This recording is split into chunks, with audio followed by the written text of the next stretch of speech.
salutations. If you're new to the channel, I want to thank you for stopping by. My name is Eric Moss. I'm a modern day performing strongman as well as a personal trainer. If you're unfamiliar with what a modern day performing strongman is, basically I perform feats of strength like bending steel bars, breaking chains, driving nails through wooden boards by hand, rolling up frying pans, etc., as part of a live show. And part of that was I had started a YouTube series where I would vlog my shows. And when the show stopped because of the whole coronavirus thing, I started a YouTube series called Feats of Strength Friday where I would perform a different feat of strength each week until life returned to normal, which for the most part it has. Oh, and I also apologize for the sound. They're doing construction across the street, but it is what it is. So I had also started a YouTube series where I would answer people's questions regarding training, since this is kind of my area of expertise and I come at it from a unique standpoint being a steel bending strongman and everything. So this question comes from Maya, and he had asked actually 3 questions. And I'm going to address one of them today. And it involves construction of the isochain and how I did it.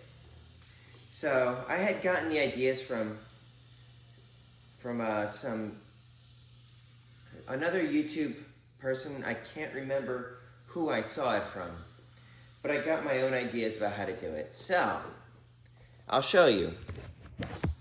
Let me just adjust here. Let's see. Can we see that okay? So that is my isochain,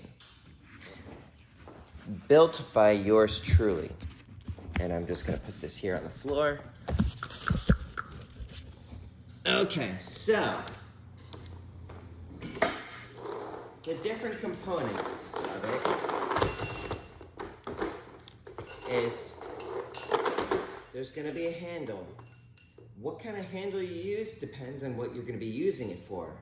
One of the reasons I built my own isochain instead of buying the one from Dragon Door isn't necessarily, well, I mean, partially it's because it's less expensive and the measurability isn't that important to me, at least not in this stage of the game. But I also wanted to be able to have the option of having different handles based on the different things that I wanted to be doing with it.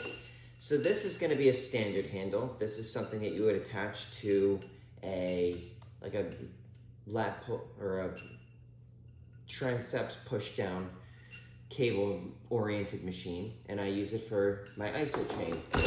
I can also attach handles like this if I want to do single hand work, and I can also attach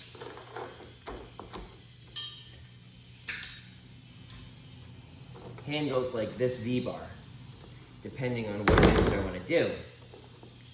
Now attached to that is a heavy duty spring like a porch swing, and I've got a couple different versions of these.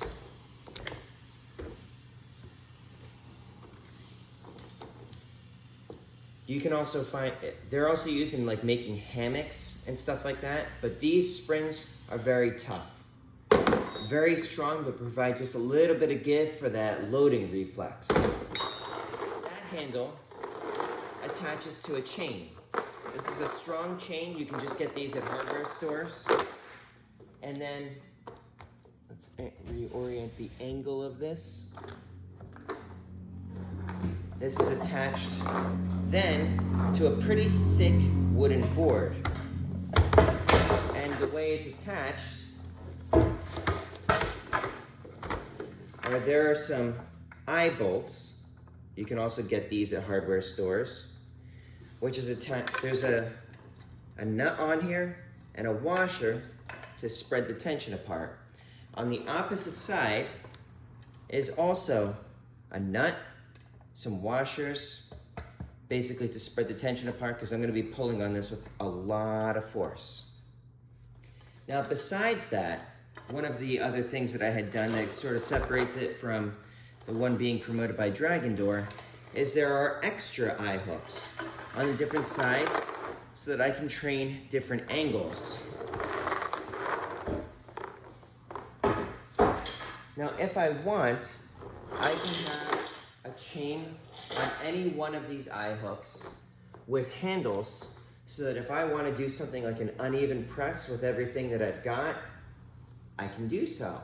Or if I want to do diagonal rotation type of isometrics. So that is how I constructed my iso chain. It's basically a board.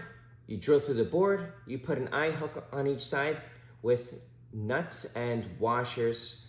Also, what attaches the chain to the eye hook is this simple carabiner. Any one of these things you can find in a hardware store and make the entire thing for not much money at all. Probably the most expensive thing here is, well, I mean, besides the cable attachments, would be I don't remember how much the spring costed, but probably the chain itself is the most expensive one. But chains also get a lot of use with the way I train, because I can also detach the chain and use it for other things as well. So that is how I made my iso chain, and what you can do with it is really just limited by your imagination. But it's a very valuable thing to be able to add isometrics into a training program, because they are very effective. I don't necessarily like using it to the exclusion of everything else. I use it as a supplement to the other things that I'm doing, because I believe in order to get the best training effect, you need to be able to have multiple things. Like my program currently is a mixture of isometric work, dynamic work with like weights, and then ballistic work with kettlebells. So I hope that answers your question, Maya. I hope that you get some insight about that. As for your other questions, I'm going to string this out along the series as I answer it, because really that's like 3 videos worth of content that you had asked in that one comment below. So anyways, if you enjoyed this content and you want to see more, let me know by liking and subscribing to the channel. If you think anyone should see this, please share it with them. In the meantime, please stay happy, stay healthy, stay strong. Please stay safe, everyone. Eric Moss, over and out.